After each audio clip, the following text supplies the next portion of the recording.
Yo, what's going on, guys? This is Mustache MMA.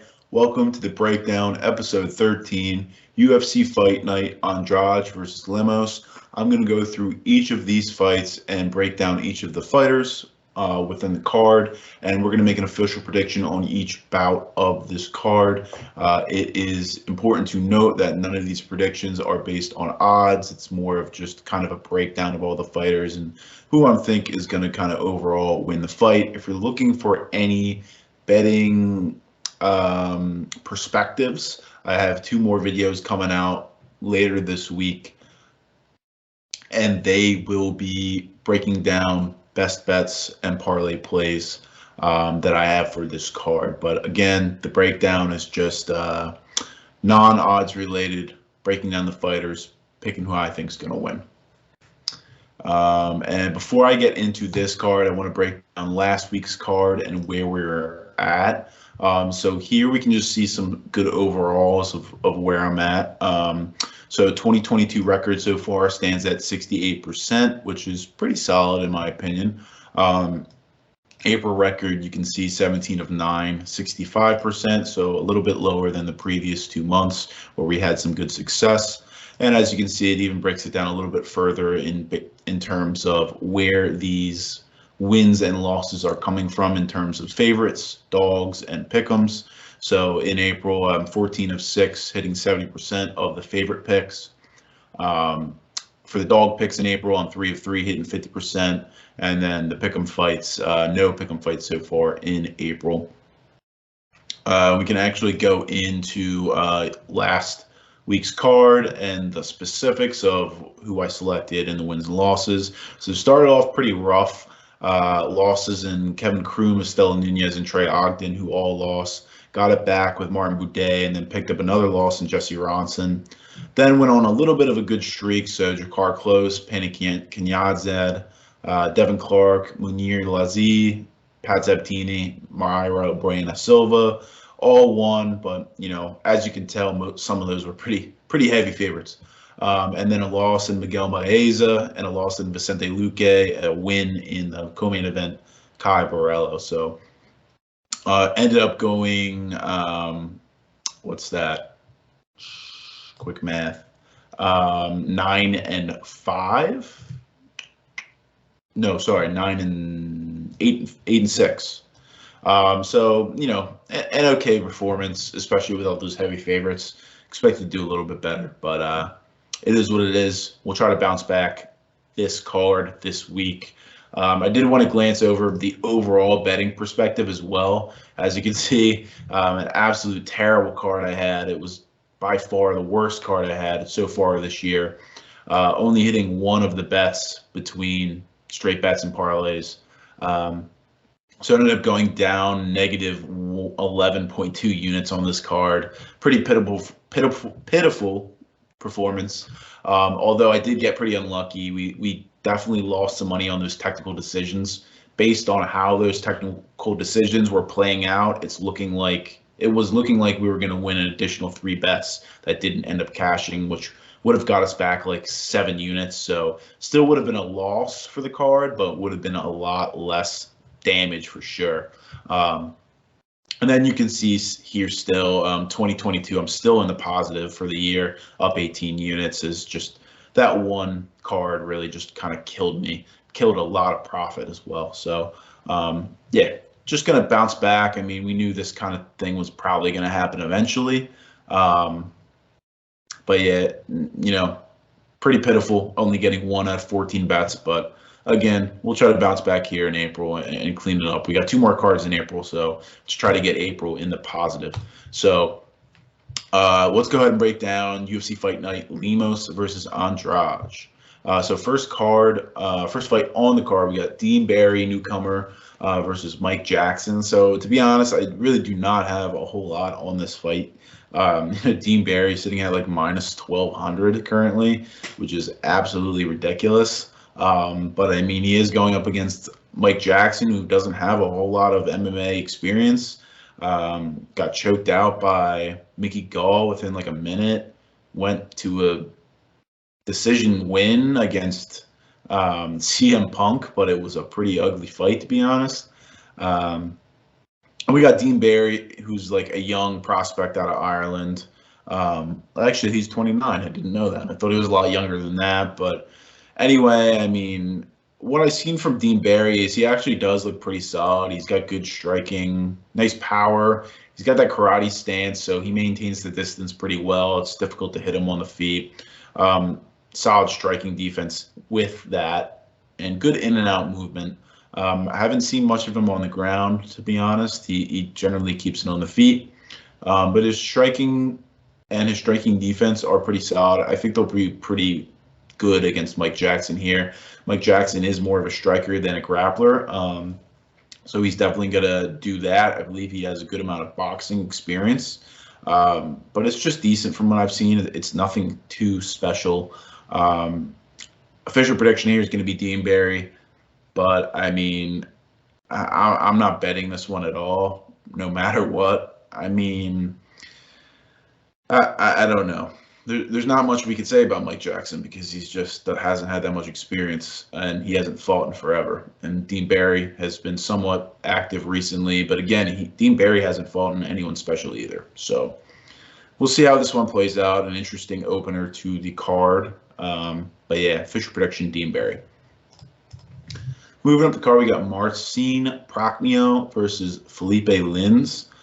So Marcin Prachnio, he throws good volume, throws a ton of kicks, kicks to the body, kicks to the legs consistently, and he really mixes up that head, body, legs combination pretty well. Tough to understand where he's going to attack you from. He's got decent power, good cardio to come up with that volume.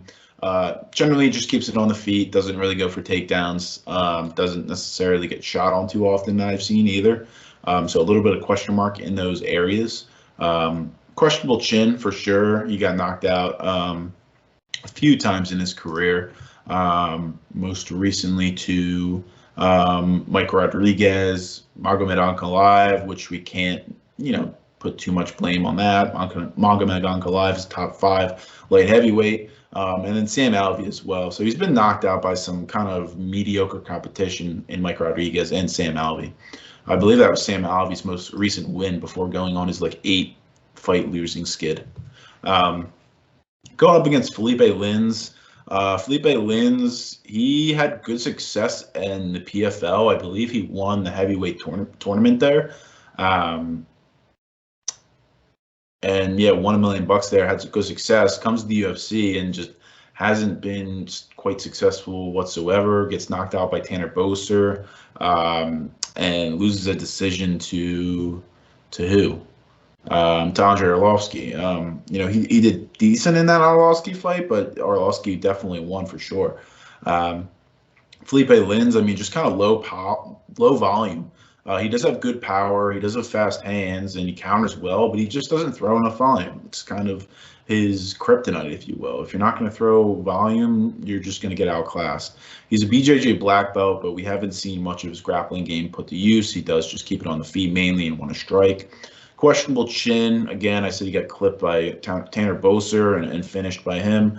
He's got good cardio as well. He can put on he doesn't put on a solid pace because he doesn't throw volume, but he can go a consistent pace for 3 rounds. Official prediction here is going to be Marcin Prachnio. I just think he's just going to throw out volume Philipe Lins. It's hard to trust Lins when he just doesn't throw enough volume. Lins here could get the power shot and could put away Prachnio, but again, Prachnio is just going to continue to throw a bunch of volume at him, chip away at him. He's going to look better on the judges' scorecards, which I think this one probably gives the distance. So give me Marcin Prachnio, official prediction.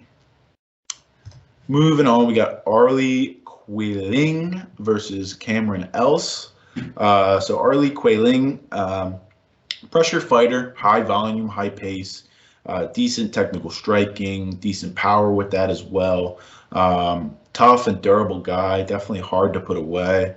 Hittable on the feet for sure, though.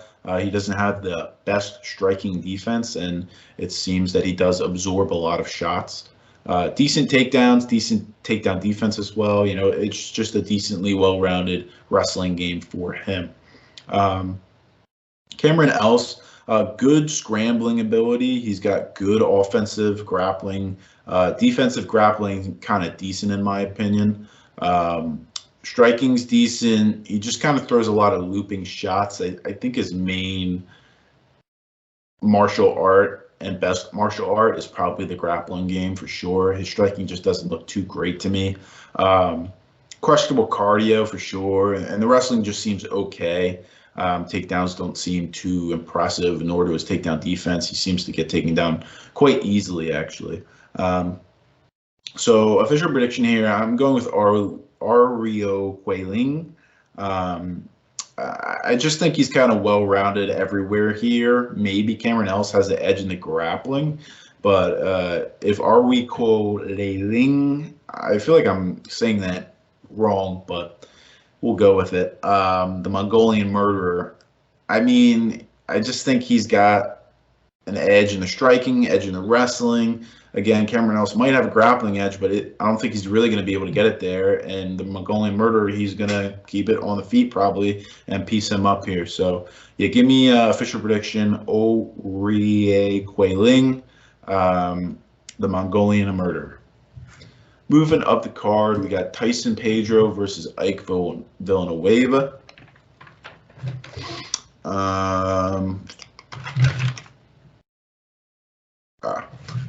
So Tyson Pedro hasn't fought in a while, I believe. I think the last time he fought was 3 years ago. Wow, yeah, that is quite a while. I thought it was sooner than that, but yeah, that's right. So he hasn't fought in over 3 years, and he's a pretty heavy favorite here against Ike Villanueva. But Tyson Pedro, I mean, decent stand-up. He's got pretty solid accuracy with his strikes. Power's all right. It's nothing special. Takedowns are decent, but he's got really good top control if he gets on top of you. Big sub-threat. He's got good grappling skills, can transition very well, and get into those dominant positions where he can lay in some ground and pound or look and hunt for the submission.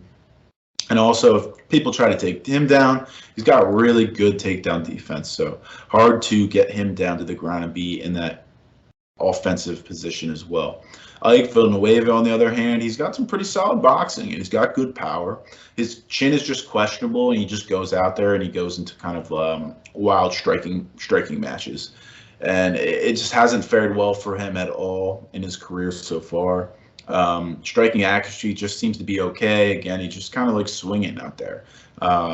Very hittable on the feet as well. Striking defense is pretty poor.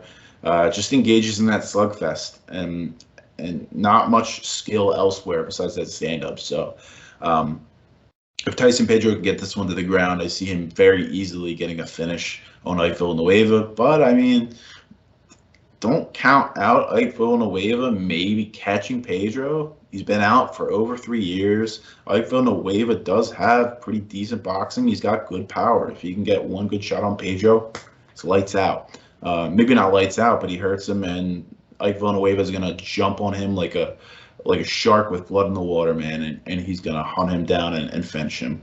But nevertheless, I'm going with Tyson Pedro. I think he's good enough to avoid those big shots from Ike Villanueva, land his shots on the feet, eventually get this one to the ground, and then get that finish. So official prediction, Tyson Pedro. Moving up the card, we got Dwight Grant versus Sergey Khandozhko.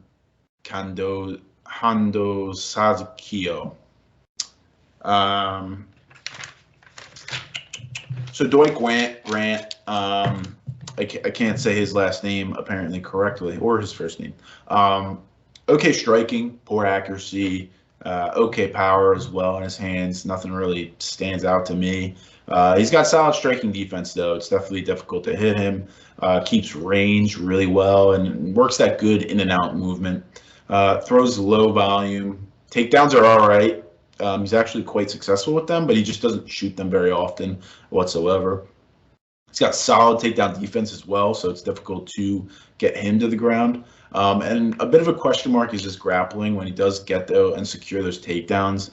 It doesn't seem like he has much of a ground game to be able to take and hold control of those positions, or lay in some kind of submission threat.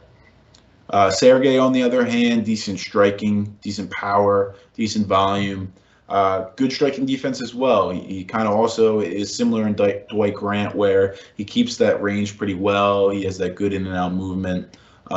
Tough, durable guy. He's been clipped before. He's been able to survive. Never put away in his career, I believe. Decent takedown defense. Not great on the ground, though, if he gets there. So that could be a path to victory for Dwight Grant. Yeah, official prediction here. I'm going with Dwight Grant. I just think it's a close fight in the stand-up. Dwight Grant has proven that he can beat or at least be very competitive with tough competition. And Sergey hasn't really fought that level of competition for me to convincingly say that he should be here in the UFC and should be fighting the top level MMA guys, in the world. So I think Dwight Grant here gets the win. Not super confident on it, but that's the official prediction. Moving up the card, we got Jourdain Wright versus Marc-Andre Barriault. So Jourdain Wright, man, this guy is fun to watch. He's an explosive fighter, high volume, high pace, questionable chin though, and also questionable cardio potentially. We never really seen him out of the first round, besides the Joaquin Buckley fight, which he got finished in like the first 30 seconds. I mean, the fight could have been called at the end of the first potentially. He was essentially pretty lost out there at the end of that round. So he's never really been out of that first round too often. We don't know where the cardio's at and if he can keep that super high pace that he puts on. He's got good technical striking though, and he's got good accuracy. He's got good takedown defense. He works in a really good clinch work, and he throws in a lot of great knees. But he's definitely open to counters. When he closes the distance and starts to strike, he's really open to counters. Leaves his chin right out there, and we saw in his last fight against Bruno Silva that he did it multiple times. Silva eventually caught him and essentially put him out eventually with some ground and pound and some follow-up. Marc-Andre Barriault, on the other hand, great cardio, pressure fighter, high volume as well. I wouldn't say it's as high as Jourdain Wright, but he does throw high volume too. Good takedown defense, hard to control on the ground as well, so he pops back up on his feet pretty easily. He is kind of hittable on the feet. His striking defense isn't the best. He absorbs a lot of shots.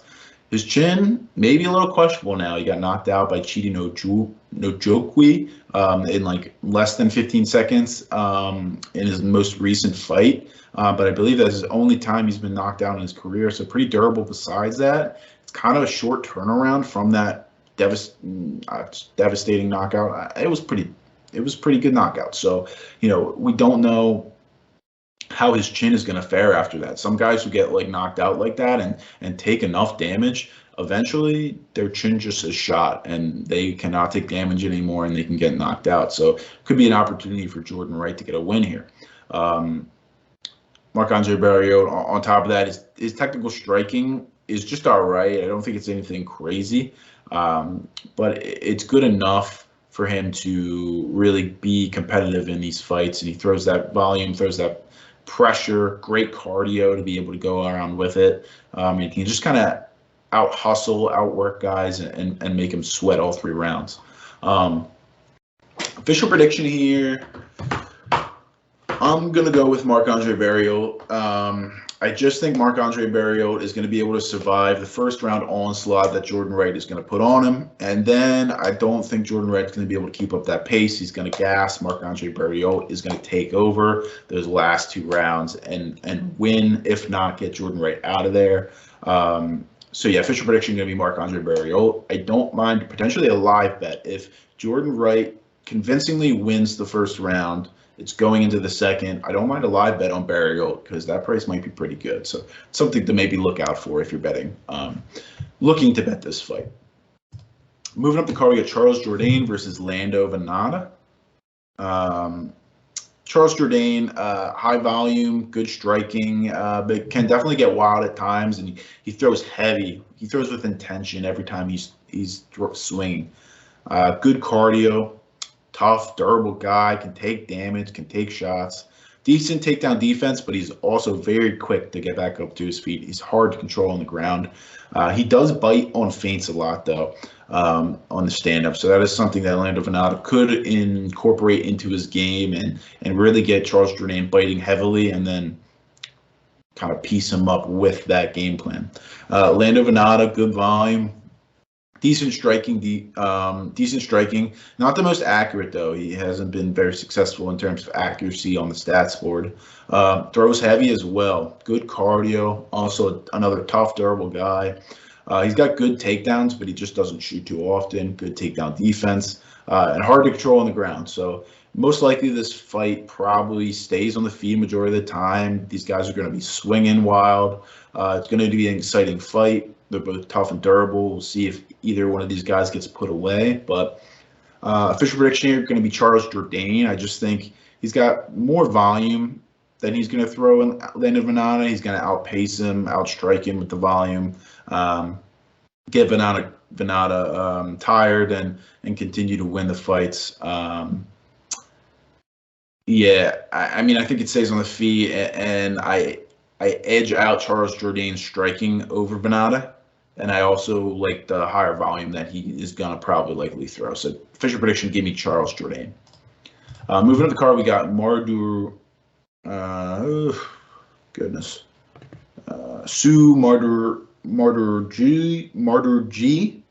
versus Manel Kape. We're going to call him the Tibetan Eagle because I'm not going to murder that name anymore.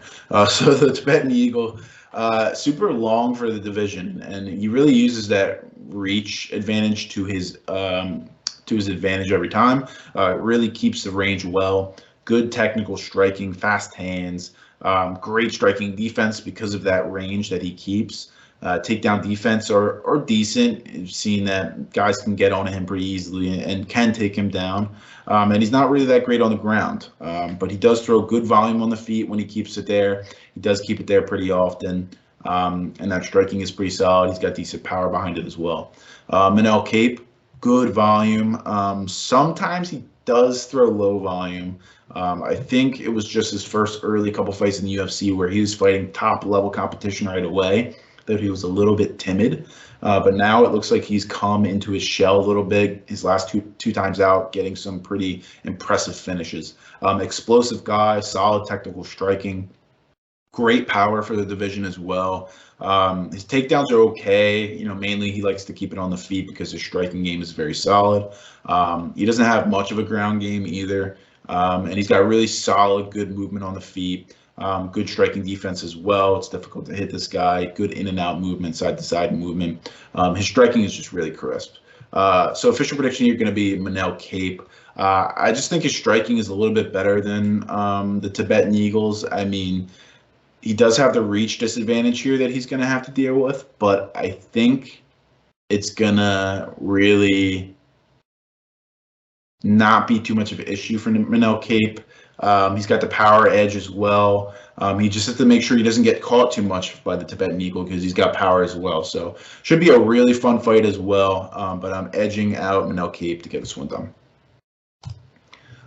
Moving up the card, we got Maycee Barber versus Montana De La Rosa. Maycee Barber, pressure fighter, decent stand-up with some good power for the division. Good volume as well, good clinch work. Decent takedown defense, but she seems to be somewhat easily controlled on the ground. She doesn't have much of a great ground game. Decent takedowns as well. She mixes in her wrestling as well, and she's got decent top control. So when she's on top, it's not too bad, but when she's on bottom, it's not the best. She seems to be easily controlled down there. And she's got good cardio. She can push a good pace. She throws a good volume as well. Montana De La Rosa, she's not much of a striker. Striking is not really too great. Kind of poor striking accuracy, little power behind her strikes as well. But she has good takedowns, and her overall wrestling is really solid. She got good top control, so if she can get you down and get in somewhat of a good position, she can keep you there for a while. She got nice transitions on the ground, good ground and pound. She's a sub threat down there for sure as well. She's good in the clinch and good clinch control. And she's super tough and durable. She can take shots on the feet. So kind of your classic striker versus wrestler and grappler.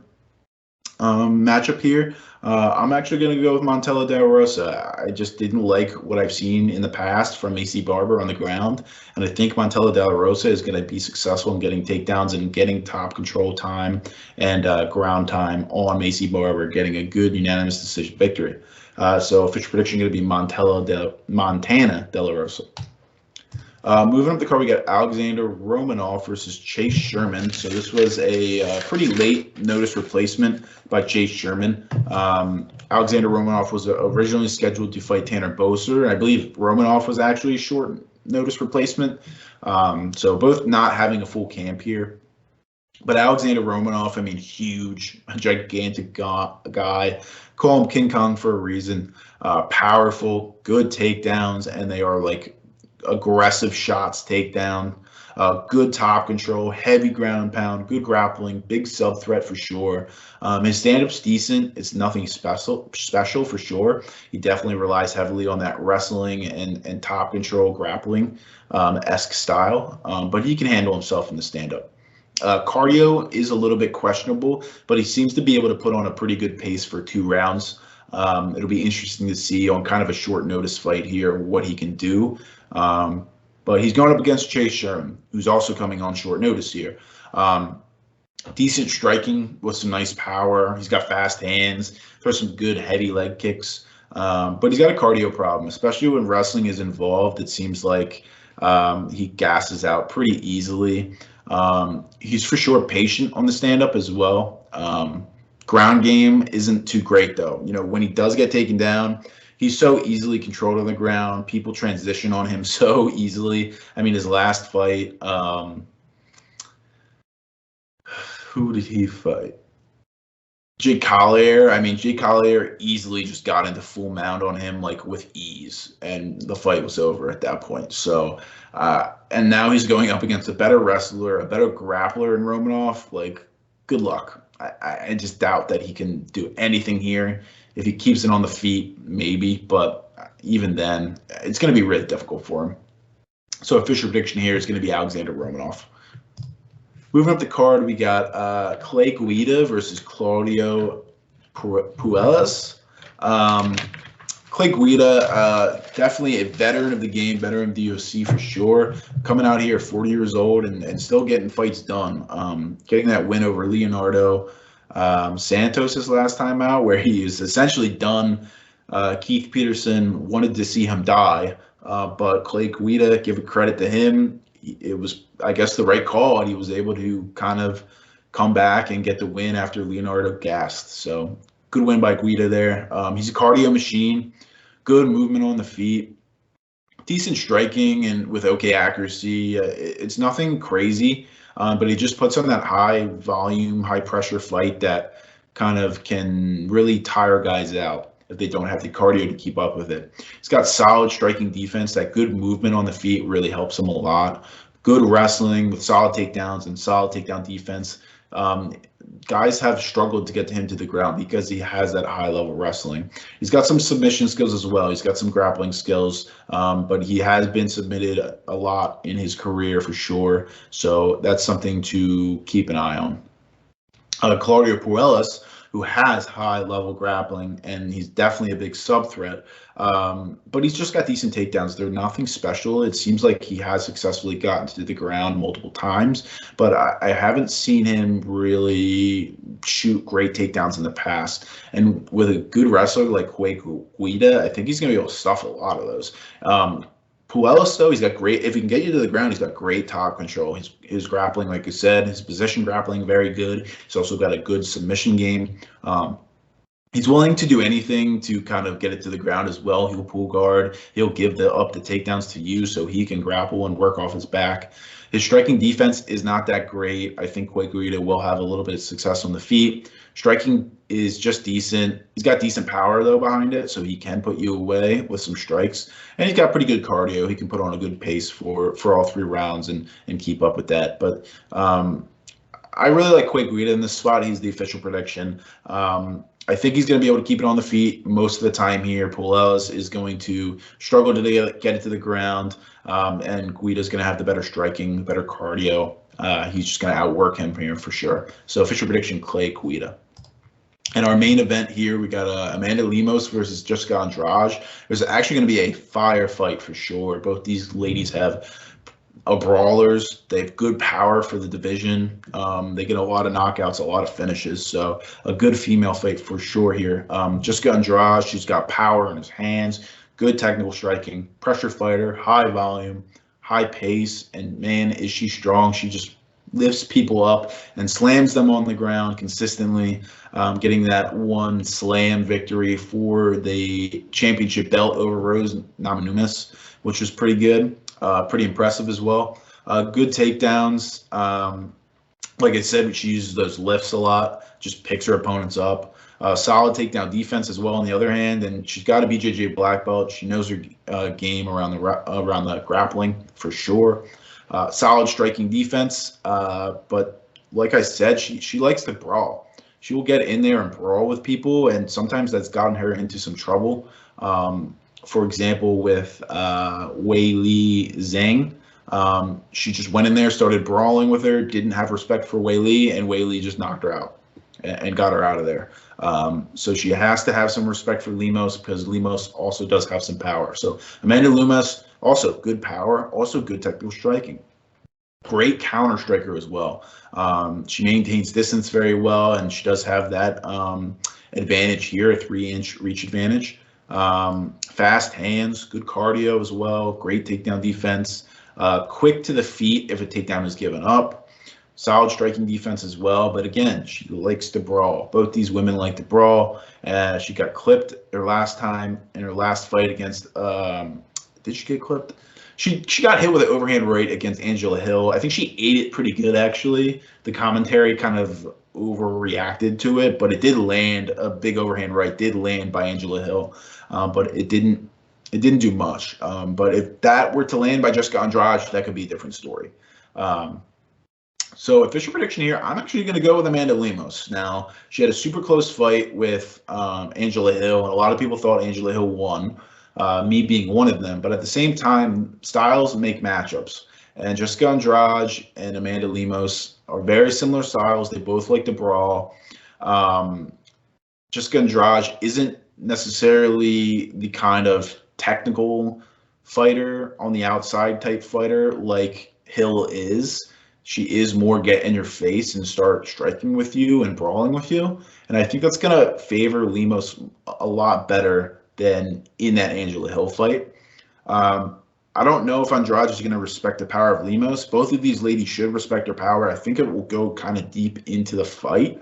But I also wouldn't be surprised if we get an early finish here. I'm not sure what's going to happen. I think it's going to be a firefight, though. Both these girls have good cardio. They're going to throw a lot for sure. Jessica Andrade has that 5-round experience, although I think she's only been to a 5th round once, 4th and 5th round once. Amanda Lemos here, this will be her first 5-round fight, so it'd be interesting to see if she slows it down to preserve her cardio a little bit. But I like Amanda Lemos here. I like her chances. I think it's a 50-50 fight. And I think Lemos could catch Andrade a couple times and maybe put her away, or if not, land a more convincing strikes in the rounds and win enough rounds in the judges' eyes to get the decision nod. So, yeah, official prediction, Amanda Lemos. And I do believe that there was one more fight that was like just added to this card. So I'll try to make another video to break that one down really quickly. But yeah, if you guys did like this video, please hit the subscribe button. Please hit the like button. If you're over on Steady Picks Radio, hit the like button for them as well. Give them a 5-star rating if you have not, because they put on a lot of great content. And if you guys have not checked out SteadyPicks.com or Steady Picks Radio, check them out. Steady Picks Radio is on Spotify and or Apple Music. And then you can check out SteadyPicks.com as well. You sign up free for an email. You get free access to the SteadyPicks system, as well as exclusive access to their content creators picks as well. Tom, Ricky, Donnie. So they do a lot of great stuff there. The radio shows are really good too. I highly suggest checking those out if you haven't already. Yeah, keep an eye out for 2 more videos coming later this week. Best bets, parlay plays, dive more into the books. I give my betting perspective for those fights. But yeah, that's pretty much it. Thanks a lot, guys, for watching. Appreciate you guys listening and or watching. I will see you later. Thanks a lot.